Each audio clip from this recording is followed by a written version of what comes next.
5G is the ultimate directed energy weapon system, says particle physicist. And there's brief facts at the top before we go into the main story. And it says, the facts. Particle physicist Dr. Catherine Horton argues, based on her research and personal experiences, that the 5G network is intended as a directed energy weapon system that aligns with the goals of the global elite to enslave humanity. Absolutely right. Exactly what I've been saying since it was first announced that this 5G was going to be introduced. And it asked the question in this article, will the rollout of 5G prove to be the ultimate catalyst for humanity to awaken and change our collective trajectory? Well, you know, it's so important to keep getting this information about 5G out into the public arena, much as the mainstream media doesn't want it there. Because although you can't stop it being rolled out as we are, because it is being rolled out, the more that you can get into circulation the consequences of 5G, the more when those consequences manifest, people are going to relate that to 5G. Whereas if you didn't get it out beforehand, they wouldn't relate it to 5G. They'd say, oh, it's a mystery. It's like smartphones used by kids with very thin skulls who are experiencing dramatically increased brain cancers around the ear they use for the phone. And people are saying, oh, it's a mystery. That's what the official science is saying. It's a mystery. We need to do more research. Well, no, you don't. You just need to observe where people put these phones to their ear, where the cancer appears around the same place, and then reflect that to the number of cancers of that kind happening in children and adults before smartphones were introduced. It's actually quite straightforward. You don't need to be a scientist. You just need to have a modicum of intelligence. But of course, intelligence leads you to the truth. And the last thing the system and the telecommunications industry expression of the system wants is for people to be given the cause and effect truth about why this is happening.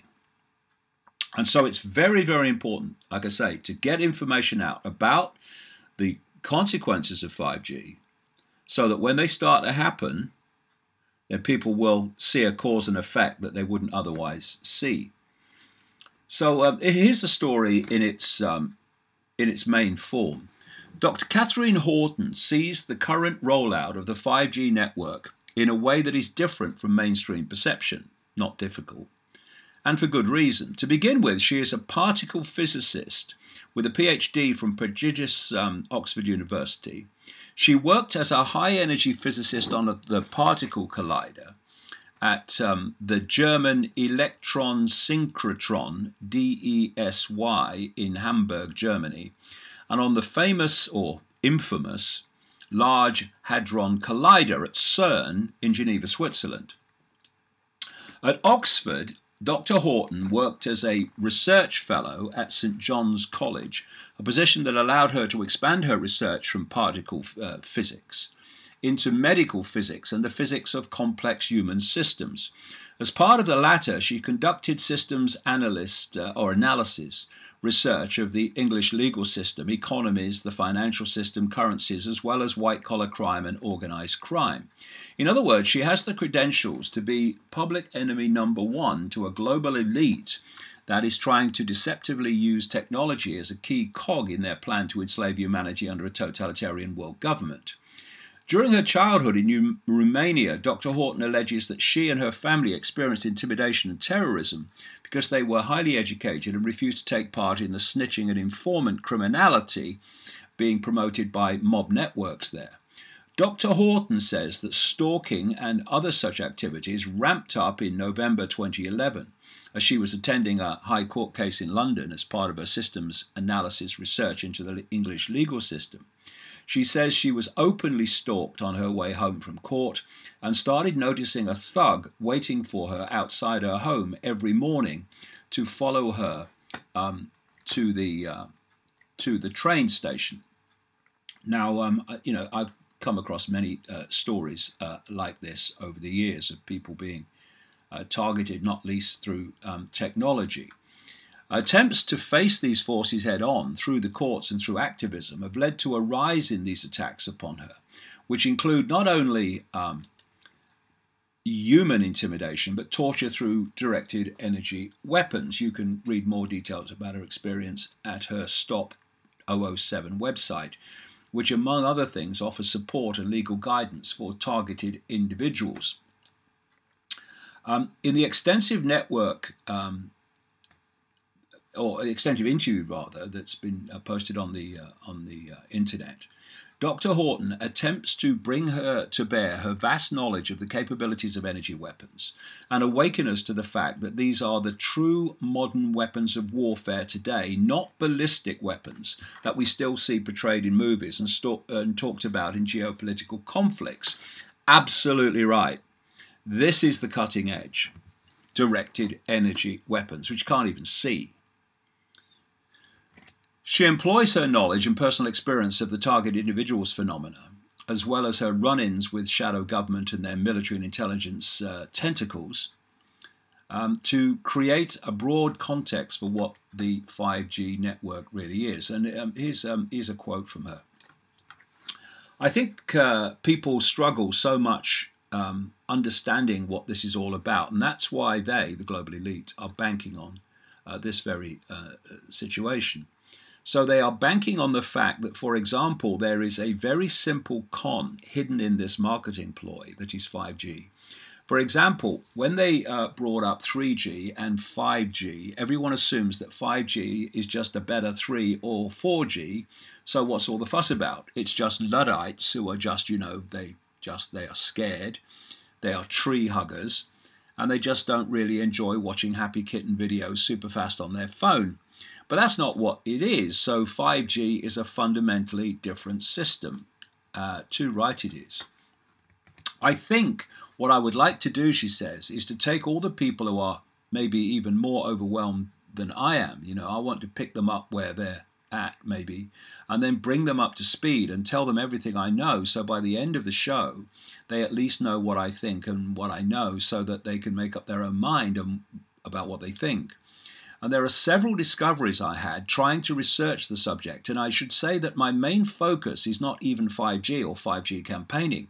My main focus is campaigning to have all directed energy weapons shut down, which includes also satellite weaponry, weaponry hidden in cars, weapons carried by gang stalkers in rucksacks, and all of this sort of stuff. And out of all of that, 5G is, if you like, the state system.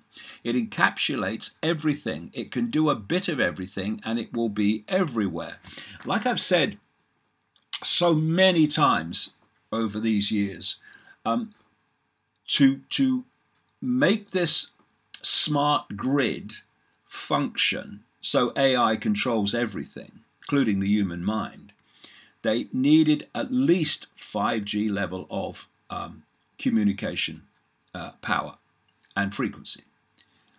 And that's why it's coming in, and that's why it's coming in without any independent checks done by the system itself, because they know what they will find if they do and go through that process. So she says, your 5G system is like a gang stalker with a directed energy weapon in his rucksack who shoots you in the face as you're walking behind him. On the pavement, for example. But it will not be a gang stalker. They can do away with those. If they just have these 5G antennas every 50 or 100 meters. So the 5G system will do everything that current global weapons systems can do. And it can also, I strongly believe, it can also instantly kill, okay?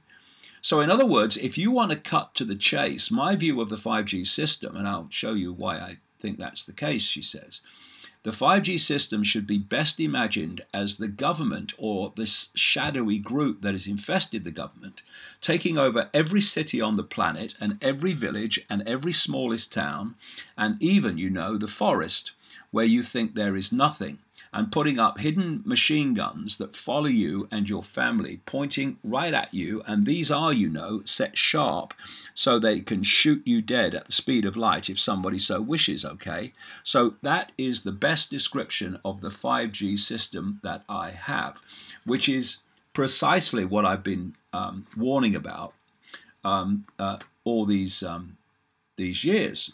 This is what 5G is designed to be. And of course, the mainstream media, if they were real journalists, would be all over it, but they're not, because they're not real journalists. They're incredibly uninformed. And the article just continues. You can read it on davidicke.com. If you put in the headline, 5G is the ultimate directed energy weapon system, says particle physicist, you'll see it. She says, the article says, the above description and much of her explanation may strain credulity for many readers. It certainly challenges the mainstream worldview that our elected leaders are the flawed but ultimately legitimate authorities of our world, that wars and killing are conducted for justifiable reasons, that intelligence agencies protect us and will not try to harm us, or that we are not in some way victims of complex social engineering designed to turn us all into obedient slaves. We have been, the article says, poking holes in mainstream perception since our beginning a decade ago, the website says. And today, the long-standing hidden plans for mass surveillance, enslavement and depopulation are coming ever more clearly into view. Yes, they are, because it's all been orchestrated. And this is what it really is, this 5G. And in The Trigger, my new book that's available for pre-order now, and if you pre-order it, you'll get it before the publication date of September the 11th, is absolutely not only about September 11th and those attacks. It covers a vast spectrum in which those attacks are put into context. And towards the end of the book, I point out all about this 5G smart grid and where it's designed ultimately to be controlled from. It's a fascinating story. Another 5G story on Activist Post website this week. Documentary An Invisible Threat investigates conflict of interest among telecom politicians and scientists. Now, what they are doing is using paid people and assets in politics and what passes for science, it's not really, to give you a completely false view of what 5G is and its dangers, just as they have done the same with smartphones for children and adults as well. And they have said that there's no evidence that they're dangerous. Well, hold on a minute. What did I say a few minutes ago? In the smartphone era, more and more people are getting cancers around the ear they put the smartphone to. I mean, hello, what evidence do you want? Well, we don't want evidence that points to what's going on. We want to keep saying there's not enough evidence, we need to do more research so that we can throw the truth as far into the future as possible, so that by the time it comes out, it's a done deal. Anyway, this is the article talking about this conflict of interest happening all over the world. But it says some governments have been taking a more active role in protecting citizens and the environment. Not the US, though, and it's only getting worse with the insane race for 5G. Current rules, the article says, safety limits and guidelines for microwave RF radiation exposure were adopted in 1996 and don't apply to how most people use or are exposed to devices and infrastructure today. They also don't apply to how current technology and products are manufactured and marketed. There is still no safe level of exposure that has been scientifically determined for children or pregnant women, even though devices are marketed to everyone, including kids, to use in ways that aren't safe. I've said before that one of the things they do in this fake research to create safety limits that aren't safety limits at all. They're just the level of frequency and power that the telecommunications industry needs to put their products into circulation. So government agencies say, what level do you need to operate on so that you can run your technology and sell your technology? And the telecommunications industry will say this level. And what they then do is make the official safe level just above that level. It's nothing to do whatsoever with safety. So this article says, health experts continue to warn that kids are more vulnerable to exposure.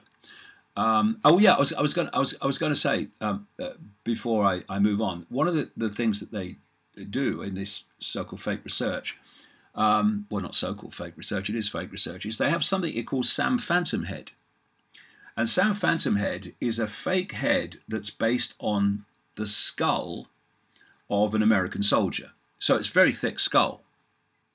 You know, these big all-American macho men. And they test the effect on this Sam Phantom Head. And then they put out the safety level based on Sam Phantom Head. It's not even a safety level for